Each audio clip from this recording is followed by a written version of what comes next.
Hello student, last video we discussed about the Indian Parliament. The Indian Parliament embraced to the President, Lok Sabha and Rajya Sabha. We discussed the formation of Lok Sabha. We also know about the number of members of Lok Sabha, election process of Lok Sabha. Today we discuss eligibility conditions of members, यानी कि जो लोकसभा के जो member जो बनते हैं, जो MPs जो होते हैं, उनमें कौन कौन सी योग्यताएं होनी चाहिए उसके बारे में हम डिस्कस करेंगे। तो फर्स्ट क्वालिफिकेशन है he must be a citizen of India, वह भारत का नागरिक होना चाहिए। Second, he must have complete the age of 25 years, वह निश्चित रूप से 25 वर्ष की आयु पूर्ण कर किया होना चाहिए, मतलब उसकी आयु 25 वर्ष या उससे अधिक होनी चाहिए। अगर हमें लोकसभा के सदस्य का चुनाव लड़ना है तो हमारी आयु कम से कम 25 वर्ष होनी चाहिए।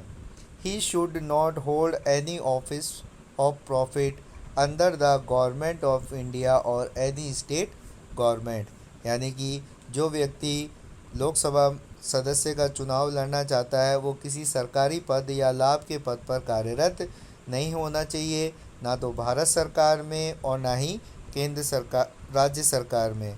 अर्थात जो भी व्यक्ति एमपी यानी जो लोकसभा के लिए जो चुनाव लड़ेगा उसे सरकारी नौकरी में नहीं होना चाहिए। Fourth, he should not be bank corrupt and declare of unsound mind by the any court, यानी कि ऐसा व्यक्ति जिसे किसी कोर्ट यानी कि न्यायालय द्वारा बैंक करप्ट या अनसाउंड माइंड यानी कि जो पागल घोषित नहीं किया गया हो, ऐसा व्यक्ति जो लोकसभा के सदस्य का चुनाव लड़ सकता है। तो लोकसभा के सदस्य बनने के लिए जो योग्यताएं हैं उसमें सबसे पहले वह भारत का नागरिक होना चाहिए, उसकी आयु 25 ईयर्स उसको कंप्लीट होनी चाहिए।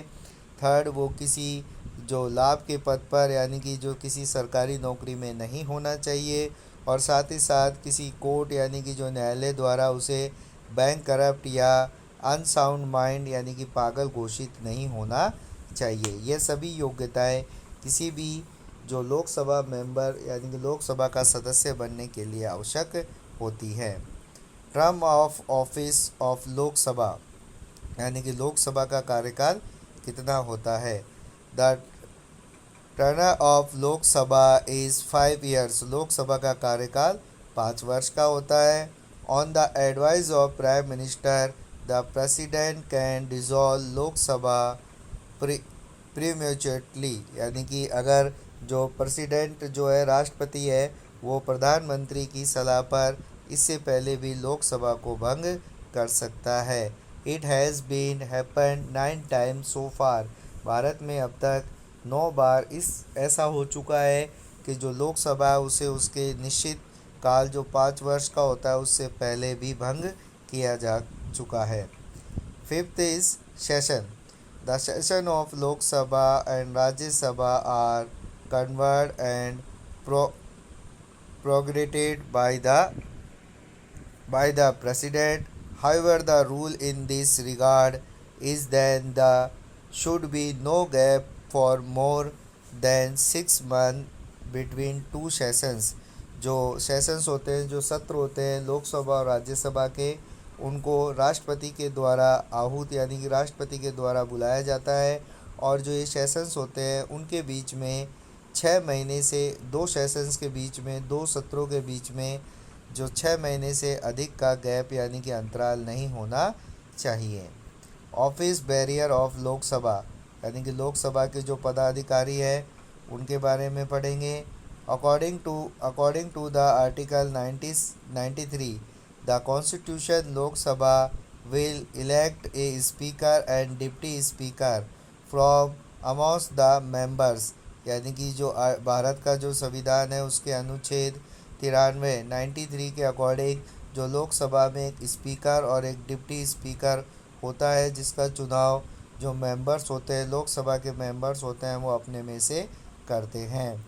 The speaker and deputy speaker could be remove the representative post of resolution about the matter in passes by the majority of all the present member of लोक सभा।